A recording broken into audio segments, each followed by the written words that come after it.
Praise the Lord. सबको जय मसीह की। परमेश्वर पिता का बहुत बहुत धन्यवाद करता हूँ सुंदर समय के लिए जो प्रभु ने फिर से प्रदान कर दिया और आप सबके बीच में काफ़ी दिनों के बाद फिर से आने के लिए अनुग्रह किया है। मैं प्रभु का बहुत बहुत धन्यवाद करता हूँ। आइए लोग छोटी सी प्रार्थना करेंगे और हम लोग संदेश को आरंभ करेंगे। अनुग्रहकारी परमेश्वर पिता, मैं आपको बहुत धन्यवाद करता हूँ कि आपने ये फजल दिया। प्रभु हम प्रार्थना करते हैं पिता परमेश्वर, इस घड़ी अपने कलाम की तरह पिता परमेश्वर आप हम सब से बातचीत करने के लिए हम प्रार्थना करते हैं।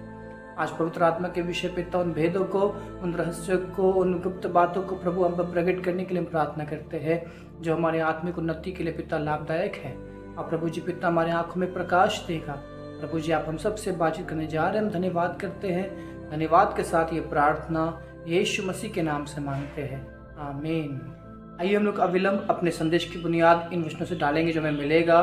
मत्ती रचित सुसमाचार उसका 12 अध्याय उसका 31 पद से मैं पढ़ता हूँ। इसीलिए मैं तुमसे कहता हूँ कि मनुष्य का सब प्रकार का पाप और निंदा क्षमा की जाएगी, परंतु पवित्र आत्मा की निंदा क्षमा न की जाएगी। जो कोई मनुष्य के पुत्र यानी यीशु मसीह के विरोध में कोई बात कहेगा उसका यह अपराध क्षमा किया जाएगा, परंतु जो कोई पवित्र आत्मा के विरोध में कुछ कहेगा उसका अपराध न तो इस लोक में और न परलोक में क्षमा किया जाएगा। मेरे अजीजों, यहाँ पर एक बहुत ही गंभीर बात है जिसको हम लोग पढ़ते हैं और पढ़कर हम पार हो जाते हैं, लेकिन ज़रूरी है कि हम इस पर ठहर कर सोचें कि ये कितनी बड़ी बात है। मेरे को देखिए कि क्षमा किया जाना और क्षमा ना किया जाने का जो संबंध है वो अनंत जीवन और अनंत दंड से है। इसीलिए हम लोग क्षमा किया जाना और क्षमा ना किया जाने वाली बातों को हल्के में नहीं ले सकते। और यहाँ पर प्रभु ने कहा कि यीशु मसीह के विरुद्ध में कोई कुछ कहेगा, गाली बकेगा, निंदा करेगा, अपमान करेगा, वो क्षमा कर दिया जाएगा। लेकिन यदि पिता के विरुद्ध में कुछ कहेगा उससे भी क्षमा कर दिया जाएगा। लेकिन यदि पवित्र आत्मा के विरुद्ध में यदि कोई भी कहेगा, कुछ निंदा करेगा, उसका अपराध किसी भी लोक में क्षमा ना किया जाएगा। ऐसी क्या बात है जो पवित्र आत्मा की निंदा को इतना गंभीर कर देती है? देखिएगा कि शैतान और उसके दूतों के लिए पश्चाताप या मन फिराव का कोई भी ऑप्शन नहीं है, यानी उसके लिए क्षमा का कोई भी प्रावधान नहीं है, पर इंसानों के लिए है। प्रभु यीशु मसीह ने जो इंसानों के पापों के लिए अपना बलिदान दिया, जिस उद्धार कार्य पूरा किया, वो उद्धार का मतलब ही है कि पापों की क्षमा। पर शैतान के लिए ये क्यों नहीं है? क्या कारण है? मेरे प्रियो, देखिएगा कि शैतान के विषय परमेश्वर का वचन जो बताता है कि शैतान जो है वो छाया हुआ करूब और वो स्वर्ग में रहने वाला प्राणी था। उसको परमेश्वर ने आग से बनाया था और बहुत बुद्धिमान, बहुत वैभवशाली था वो, और परमेश्वर के विषय का ज्ञान उसको था। उसको सही गलत की समझ थी। वो जानता था कि परमेश्वर कौन है, परमेश्वर क्या है, परमेश्वर कैसा न्यायी है। ये बात शैतान को पता था। पर शैतान का पाप जो उसने किया वो पृथ्वी पर नहीं किया, लेकिन स्वर्ग में परमेश्वर के घर में रहकर ही, परमेश्वर की उपस्थिति में रहने वाला व्यक्ति ही ने, जिसको सब कुछ पता था, उसके बावजूद उसने पाप किया। और बाइबल बताती है कि इस कारण से उसको स्वर्ग से बहिष्कृत कर दिया गया, निकाल दिया गया। और उसके लिए उद्धार का या पापों की क्षमा का कोई भी प्रावधान प्रभु ने नहीं किया। कारण क्या है? क्योंकि शैतान ने जानबूझकर पाप किया। उसको सब कुछ मालूम होने के बावजूद भी कि इसका परिणाम क्या होगा, इसका दंड क्या होगा, उसने ये कार्य किया। इस कारण से उसके लिए कोई भी पाप क्षमा या उद्धार का प्रावधान प्रभु ने नहीं किया। पर जब वो इंसानों को बहकाने के लिए अदन की वाटिका में आता है और हवा को बहकाने के लिए आता है और कहता है जिस फल को खाने के लिए प्रभु ने मना किया था, क्योंकि प्रभु का आज्ञा तोड़ना ही गुनाह है, उसने गुनाह करवाने के लिए आया। उसने एक बात बोला कि तुम इस फल को खाओगे तो ना मरोगे। और हवा को पता नहीं था कि मरना का मतलब क्या है, मर जाने का मतलब क्या है, उसका परिणाम कैसा होगा। अनजान थी इस बातों से। ये तो मालूम था कि प्रभु ने मना किया है, लेकिन उसका परिणाम कैसा होगा, उसका अंजाम क्या होगा, इसकी उसको खबर नहीं थी। यदि खबर होती तो वो ऐसा नहीं करती। जानबूझकर ही प्रभु का आज्ञा तोड़ा, पर परिणाम जो था वो मालूम नहीं था। इसीलिए उनके लिए पश्चाताप, और दूसरा कारण इसलिए उनके लिए पश्चाताप और उद्धार का प्रावधान प्रभु ने किया। और दूसरी बात कि शैतान जो है और स्वर्गदूत जो है वो परमेश्वर के स्वरूप और समानता में सृजे नहीं गए थे, लेकिन इंसान को परमेश्वर ने अपने स्वरूप और अपने ही समानता में बनाया। ये भी एक वजह है और कारण है कि परमेश्वर इंसानों के लिए पाप क्षमा का प्रावधान किया। मेरे प्रिय, सिंपल में हम इस बात को देख पाते हैं कि यीशु मसीह ने एक जगह कहा, जो जानबूझकर दंड के योग्य काम करता है उसको अधिक दंड मिलेगा, लेकिन जो अनजाने में करता है उसको कम दंड मिलेगा। मेरे प्रिय, देखिएगा कि जानबूझकर कोई काम करना, जैसा कि मैं आपको एक उदाहरण देना चाहता हूं। यीशु मसीह ने सारे जगत के लिए अपना लहू बहा दिया, अपना प्राण दे दिया सारे जगत के पापों के लिए। ये बात जो लोग जान चुके हैं, इसके बावजूद वो यीशु को स्वीकार करना नहीं चाहते, सुसमाचार को रिजेक्ट करते हैं, तो परमेश्वर भी उनको स्वर्ग में लेके नहीं जा सकता।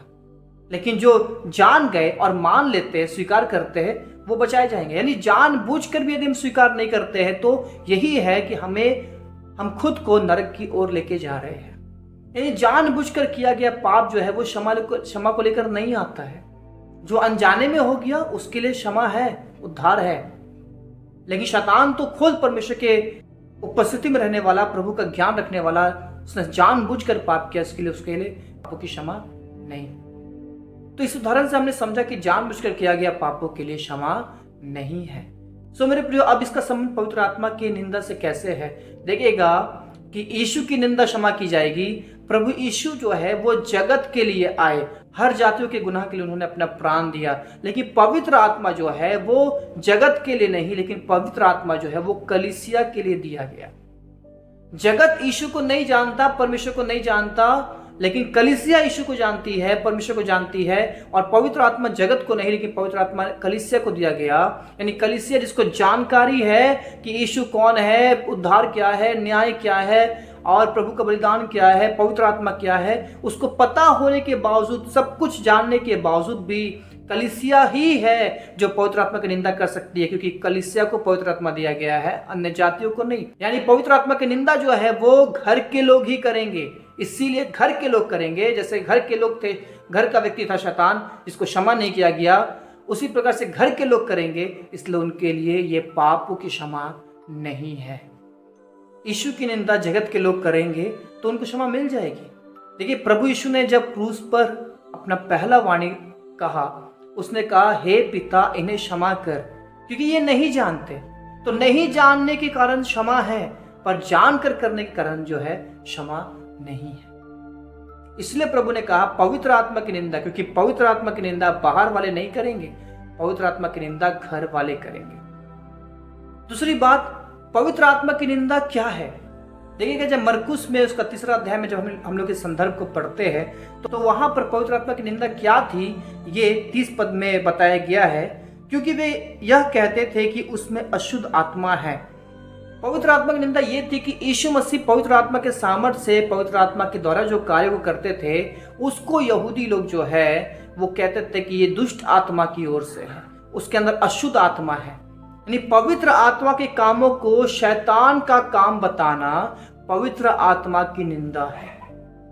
मेरे प्रियो, मैं देखता हूं कि आज सोशल मीडिया के माध्यम से कई सारे ऐसे अपने आप को मसीही कहने वाले लोगों को मैं देखता हूं, जो परमेश्वर के अभिषिक्तों को, परमेश्वर के दासों को, कभी उस दास का निंदा, कभी उस दास का निंदा, कभी अन्य भाषा का निंदा, कभी चमत्कार का निंदा, चंगाई का निंदा करते चले जा रहे हैं। उन्हें पता ही नहीं है कि वो पवित्र आत्मा की निंदा या पवित्र आत्मा के विरुद्ध में गुनाह जो है वो करते चले जा रहे हैं। और सिर्फ पवित्र आत्मा के कामों को शैतान का काम बताना ही पवित्र आत्मा के विरुद्ध गुनाह या उसका निंदा नहीं है, लेकिन पवित्र आत्मा की अवज्ञा भी, यानी आज्ञा उल्लंघन भी पवित्र आत्मा का निंदा ही माना जाता है। उसके विरुद्ध में उससे झूठ बोलना। देखिएगा, प्रेरितों के काम उसका 5 अध्याय में हम लोग एक प्रसिद्ध घटना को जानते हैं, हनन्याह और सफीरा। हनन्याह और सफीरा ने जब पतरस के पास अपनी जमीन बेचकर उसका दाम लेकर आया तो उसने झूठ बोला। उसने बस इतना ही किया था कि जितना पैसे में उसने जमीन बेचे थे वो बता रहा था कि इतना ही पैसा है जितना उसने प्रेरितों के चरणों में लाकर रखे हैं, जबकि उसने कुछ भाग उसका रख लिया था। तो पतरस वहां पर 3 पद में कहता है कि हे हनन्याह, शैतान ने तेरे मन में यह बात क्यों डाली कि तू पवित्र आत्मा से झूठ बोले और भूमि के दाम में से कुछ रख छोड़े। और 4 पद में लिखा है कि तूने यह बात अपने मन में क्यों विचारी, तू मनुष्यों से नहीं परंतु परमेश्वर से झूठ बोला है। ये बातें सुनते ही हनन्याह गिर पड़ा और प्राण छोड़ दिए और सब सुनने वालों पर बड़ा भय छा गया। अनुग्रह का समय जब शुरू हो गया, अनुग्रह का समय शुरू होने के बाद एक स्पष्ट न्याय परमेश्वर का हम लोग हनन्याह शफीरा के इस संदर्भ में देख पाते हैं। पतरस ने कहा तूने पवित्र आत्मा से झूठ बोला।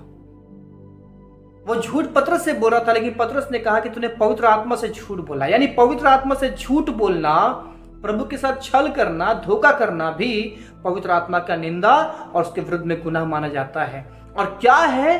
कोई क्षमा नहीं है। इसका एक प्रत्यक्ष प्रमाण हमें हनन्याह शफीरा के जीवन में हम लोग देख पाते हैं। क्षमा नहीं है, दंड है और दंड मिला। और ये अलग बात है कि हनन्याह शफीरा के जीवन में जो तुरंत दंड आ गया, ये दंड हर एक के जीवन में तुरंत नहीं आता है, क्योंकि बाइबल ये भी बताती है कि किसी का पाप तुरंत प्रकट हो जाता है, दंड आ जाता है, पर किसी का न्याय के दिन तक रखा जाता है। इफिसियों 4 अध्याय उसका 30 पद भी बताता है कि परमेश्वर के पवित्र आत्मा को शोकित मत करो, जिससे तुम पर छुटकारे के दिन के लिए छाप दी गई है। शोकित करना भी जो है वो निंदा में आता है। और शोकित होते कैसे है? यहाँ पर हमने वहां देखा कि झूठ बोला, पवित्र आत्मा से धोखा दिया। यहाँ पर देखते हैं 29 पद में, कोई गंदी बात तुम्हारे मुंह से ना निकले, पर आवश्यकता के अनुसार वही निकले जो उन्नति के लिए उत्तम हो। प्रभु ने कहा जो मुझ पर विश्वास करेंगे वो नई नई भाषा बोलेंगे। प्रभु ने कहा आशीष दो, श्राप मत दो।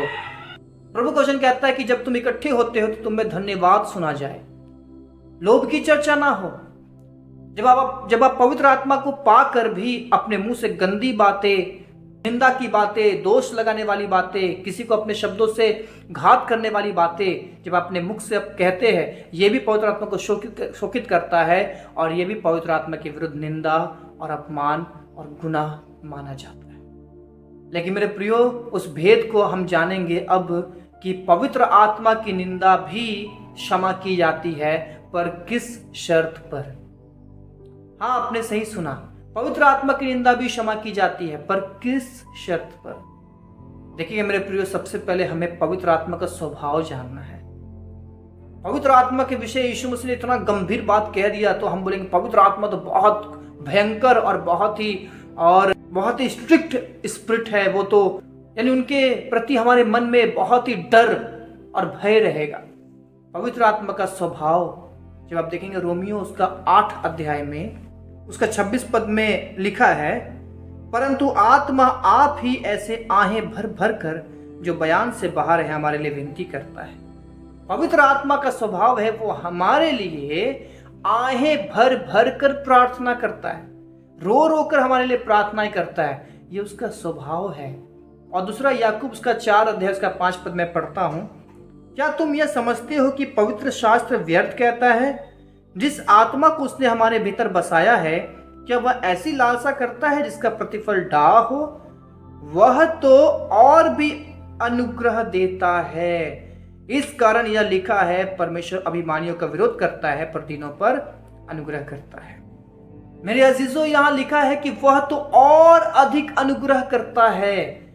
पिता से अधिक अनुग्रह, यीशु मसीह से अधिक अनुग्रह करता है। जिसके विषय प्रभु ने कहा कि उसके विरुद्ध में निंदा, अपमान, क्षमा नहीं की जाएगी, वो तो यीशु मसीह से बढ़कर अनुग्रह करता है। हालेलुया। इसका मतलब स्वयं पवित्र आत्मा जब तक अपने निंदा करने वाले को क्षमा नहीं करेगा, उसको क्षमा नहीं किया जा सकता है। लेकिन यदि पवित्र आत्मा खुद क्षमा कर दे तो उस व्यक्ति का अपराध क्षमा हो जाएगा। इसका एक प्रमाण मैं आपको देना चाहता हूं। यूहन्ना रचित सुसमाचार उसका 20 अध्याय को उसका 22 पद से मैं पढ़ता हूं।